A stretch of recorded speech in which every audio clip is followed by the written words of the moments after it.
ಆಮೇಲೆ ಕೆಟ್ಟ ಮಂದಿ ಸಂಬಂಧ ಅದೆಲ್ಲ ತಿಳಿತ್ರಿ. ಮಕ್ಕಳಿಗೆ ಸಾಲಿ ಬಿಡಿಸ್ಬಾರ್ದು ಅಂತೇಳಿ ಅದು ತಿಳಿತ್ರಿ.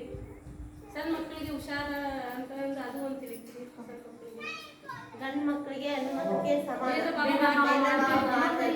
ಹೆಣ್ಣು ಗಂಡು ನೋಡ್ಕೊಂಡು ಹೋರಿ ಒಂದ ಸಮಾನ. ನಾವು ಆತರ ಹೆಣ್ಮಕ್ಳಿಗೆ ಜಗಳದಲ್ಲಿ ಮಕ್ಕಳು ಹೋಗ್ಬೋದು ಕುಂತಲ್ಲಿ ಗಂಡ ಹೆಂಡತಿ ನಾವು ಜಗಳ ಮಾಡಿದ್ರೆ ಅವ್ರು ಮಾನಸಿಕ ಮಾಡ್ಕೊತಾರೆ.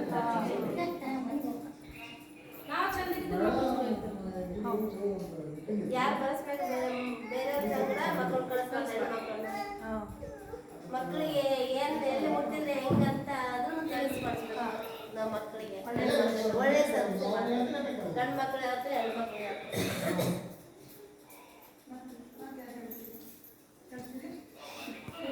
ನಮ್ಗೆಲ್ಲ ಆ ಕಡೆ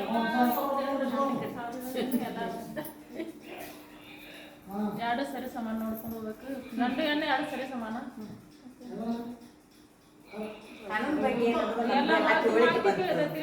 ಹಳ್ಳಿ ಒಳಗ ಕಡಿಮೆ ಏನಾರ ಸ್ವಲ್ಪ ಕೆಟ್ಟ ಶಬ್ದ ನಡೆಯಾಗತ್ತೈತೆ ಅಂದ್ರೆ ನಾವು ಹಿಂಗ್ ಫೋನ್ ಮಾಡ್ಬೇಕು, ನಾವು ಅವ್ರು ಕಲ್ಸ್ಬೇಕು. ಅವರಿಂದ ಅವ್ರು ಅದಕ್ಕೆ ಇದು ಆಗೋದನ್ನು ನಾವು ತಡೆಗಟ್ಟಬೇಕು ಅನ್ನೋದು ಒಂದು ಸ್ವಲ್ಪ ವಿಚಾರ. ಇವೆಲ್ಲ ನನಗೆ ಗೊತ್ತೈತಿ. ಸ್ವಲ್ಪ ವಿಚಾರ. ಯಾರು ಗಂಡ ಎದ್ದು ಹೊಡೆದು ಅವ್ರನ್ನ ಹೊರಗೆ ಹಾಕಿದ್ರೆ ನಾವು ಬೇರೆ ನಿಂತು ನೋಡ್ಬಾರ್ದು. ನಾವು ಕೂಡ ಸಹಾಯ ಮಾಡ್ಬೇಕು. ಗುಡ್.